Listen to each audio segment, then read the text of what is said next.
On yesterday, I had the opportunity and the blessing to be in the vicinity of the Alexandria detention facility where I visited Joe Biggs. Joe Biggs has been in solitary confinement for over 11 months. The reason why he's in solitary confinement, his attorneys were reluctant to explain, and it's because he's being treated like a terrorist who has insurrected 9/11. And we all know that that's why Joe committed no act of violence on January 6th. He merely stepped into the Capitol like everyone else did and came back out. And because he's a leader, has two Purple Hearts and serving the Army and has dedicated his life to saving people, he would go to the rallies where Antifa would show up and just attack innocent bystanders and have tried to attack me.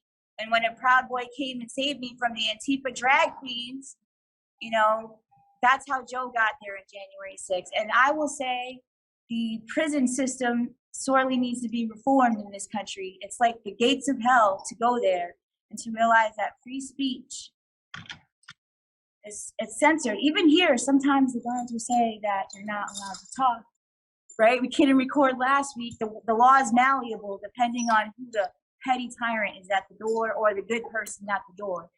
And so after visiting Joe in solitary confinement, I want you to see the severity of this situation. Imagine yourself in a 14 by 4 foot cell with no window, and the only thing you get to eat is a rotten apple every day because the food is poisonous and looks disgusting and probably has rat feces on it. And you're treated like a terrorist because you served your nation. Joe can now has a tablet where he's able to communicate with the outside world.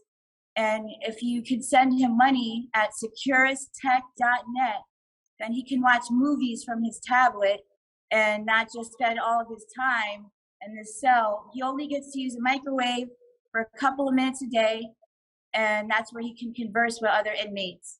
And so that's the state of things that's not being reported on. That's the true story of this tyranny that's been installed, this dictatorship that you're not allowed to talk about. It's illegal to say, according to Department of Homeland Security, and a jury member on this trial happens to make animations for Homeland Security. Like the one you saw that said, if you protest COVID mandates or the stolen election, you are a domestic terrorist. Those are the type of charges they're trying to throw at the Proud Boys. So that's my update, Pete, securistech.net.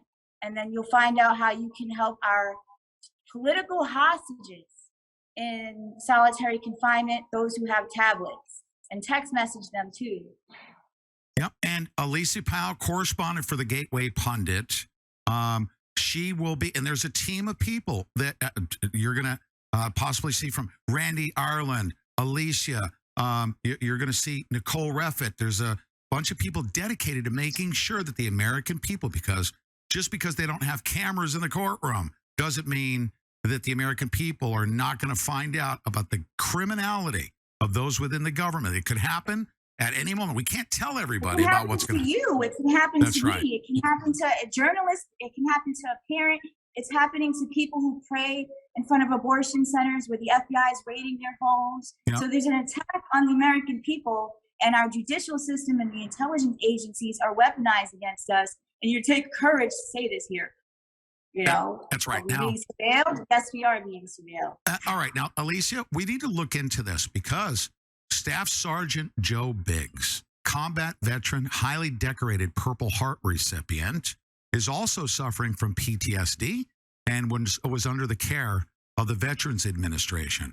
And I know the system basically wants to detach him from any benefit. So he's likely not getting the appropriate medical care. And if it's medication, he's not getting any medication from the VA in their custody, is he? Why is Lauren Pattis being suspended?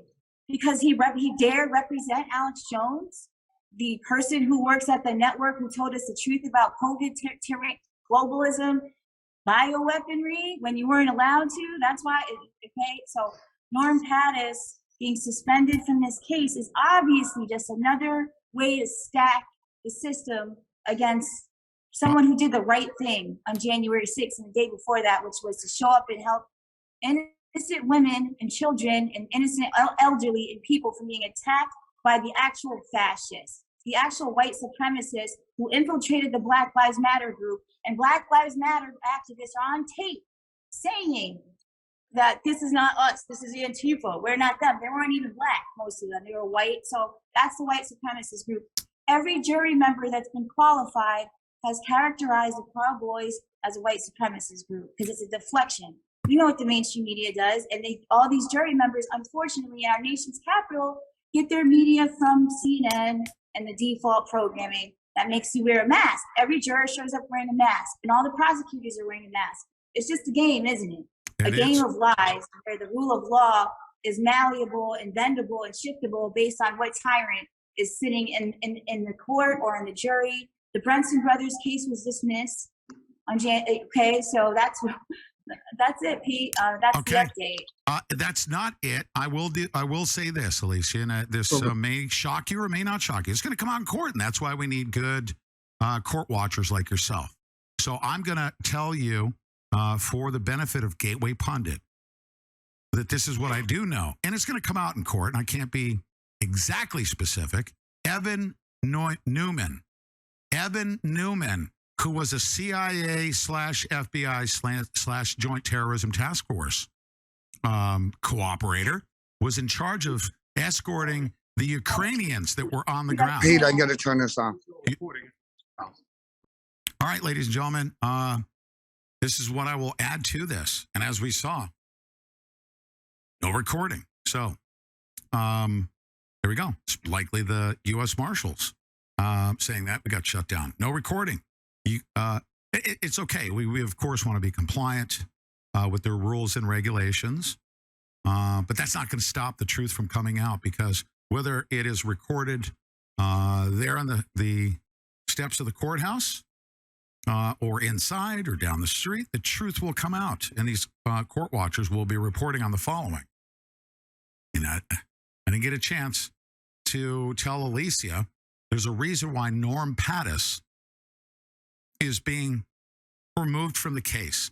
He's the one person that is going to lead the charge to expose the fact that the deep state operators that are running the coup d'etat were communicating on the FBI's child porn servers.